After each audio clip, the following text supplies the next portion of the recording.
نے اپنے کارکن سے کہا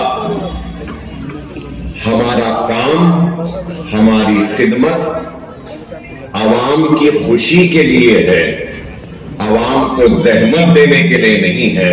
صحیح ہے بات، چلو ہم گلی میں کر لیتے اور ہم یہاں آ گئے۔ یہاں آنے کے بعد اگر اس طریقے سے ڈسپلن کے ساتھ اگر ہمارے جلسے ہوں گے تو ایک پیغام بھی جائے گا کہ ہاں، شمع علم کو اکبر الدین اویسی نے جو روشن کیا، اس شمع کی روشنی ہے کہ آج چندران گٹے میں یہ سنجیدگی، یہ ڈسپلن ہے۔ یہ پیغام ہم کو دینا۔ انتخابات کا وقت ہے، انتخابی میدان میں کئی سیاسی جماعتیں ہیں، کئی امیدوار میدان میں ہیں، اور ہر جماعت کا امیدوار یہی بات کہتا ہے کہ میں اچھا، میری جماعت اچھی، میں یہ کروں گا، وہ کروں گا، ایسا کر دوں گا، ویسا کر دوں گا۔ حد تو یہ ہوتی ہے کہ ایسے باتیں کرتے ہیں کہ آسمان سے تارے بھی لے آئیں گے، عوام کے دامن میں ڈال دیں گے، مگر اکبر الدین اویسی حسین خواب نہیں دکھاتا، نہ آسمان سے تارے توڑ کر لا کر آپ کے دامن میں ڈالنے کا وعدہ کرتا۔ اکبر الدین اویسی حقائق پر مبنی گفتگو کرتا ہے، بے باکی کے ساتھ اپنی بات کو رکھتا ہے، اور عوام کی نفس کو پکڑ کر عوام کے دلوں میں چھپے ہوئے سوالات کے جواب دینے کی ایک کوشش کرتا ہے۔ جلسے کی کامیابی یا ناکامی تعداد سے نہیں ہوتی، عوام کی شرکت سے نہیں ہوتی۔ جلسے کی کامیابی مقرر کے بیان اور عوام کے جوابات جب مل جاتے ہیں اور وہ مطمئن جلسے سے روانہ ہوتا ہے تو وہ جلسہ کامیاب، و مقرر کی تقریر بھی کامیاب۔ اکبر الدین اویسی آج اگر امیدوار بنا ہے تو کوئی پہلی مرتبہ امیدوار نہیں بنا، یہ 6ویں مرتبہ امیدوار بنا ہے۔ تو سوال یہ پیدا ہوتا ہے کہ ایک نہیں، دو نہیں، 3 نہیں، 4 نہیں، 5 مرتبہ کامیابی حاصل کی تو کیوں کی؟ سوال یہ پیدا ہوتا ہے کہ اس 25 برس کا اعتماد، 25 برس کی دعائیں، 25 برس کی وابستگی، 25 برس کا اتحاد سے عوام کو کیا ملا؟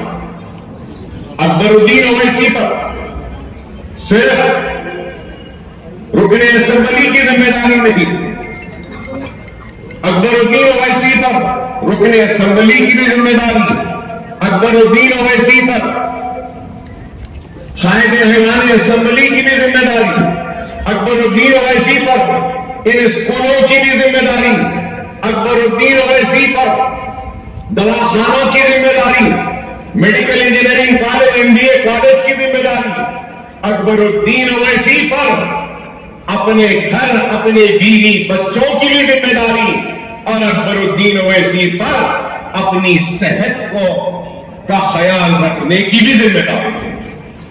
تو سوال یہ ہے کہ اکبر الدین اویسی نے خرابی صحت کا بہانہ بنا کر ایوان اسمبلی میں کیا آپ کی نمائندگی نہیں کی؟ کیا خرابی صحت کا بہانہ بنا کر کیا چندران گٹے کی ترقی کو نظر انداز کیا؟ کیا ہمارا کام ہے اور صرف دعوت، باتیں کرنا اور کہنا کہ مجلس کیا کری؟ ارے دور بیٹھ کے باتیں کرنے والوں، آؤ اور دیکھو کہ مجلس نے کیا کیا۔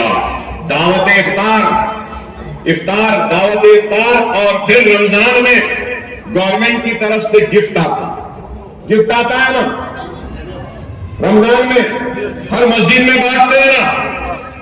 کتنا پیسہ خرچ ہوا اب تک؟ 209 کروڑ۔ کتنے؟ 209۔ کتنے لوگوں کو عید گفٹ ملا؟ 31,50,000 مسلمانوں کو ملا. یہاں پہ 31 ہو گئے, ادھر 27 ہو گئے. شادی مبارک میں 2,76,000 ہو گئے. پینشن پورے ریاست میں 4.5 لاکھ مسلمان, جس میں سے 27,000 چندرائن گٹے میں. یہ لے لو. اور پھر اس کے بعد میں اور کہنا چاہتا ہوں, لوگ کہتے ہیں کہ یہاں پہ مائنورٹی کا کیا ڈکلیریشن ہوا, کوئی ڈکلیریشن ہوا بول کے بولے. وہ 50 برس سے نہرو, گاندھی, وہ نرسمہا راؤ اور ان کی جماعت, وہ جو مسلمانوں کو دھوکہ دیتی آئی ہے, کیا کیا؟ یہاں مسلمانوں کی آبادی کتنی ہے تلنگانہ میں؟ تلنگانہ میں مسلمان کی آبادی کتنی ہے؟ کتنی ہے معلوم کسی کو؟ 52 لاکھ. 52 لاکھ کے واسطے 2,200 کروڑ. راجستھان میں کانگریس کی حکومت ہے نا, بڑی بڑی باتیں کر رہے ہیں نا کانگریس, بڑی بڑی باتیں. وہاں مسلمانوں کی آبادی کتنی ہے؟ 70 لاکھ. مسلمانوں کا بجٹ کتنا ہے؟ مسلمانوں کا بجٹ کتنا ہے؟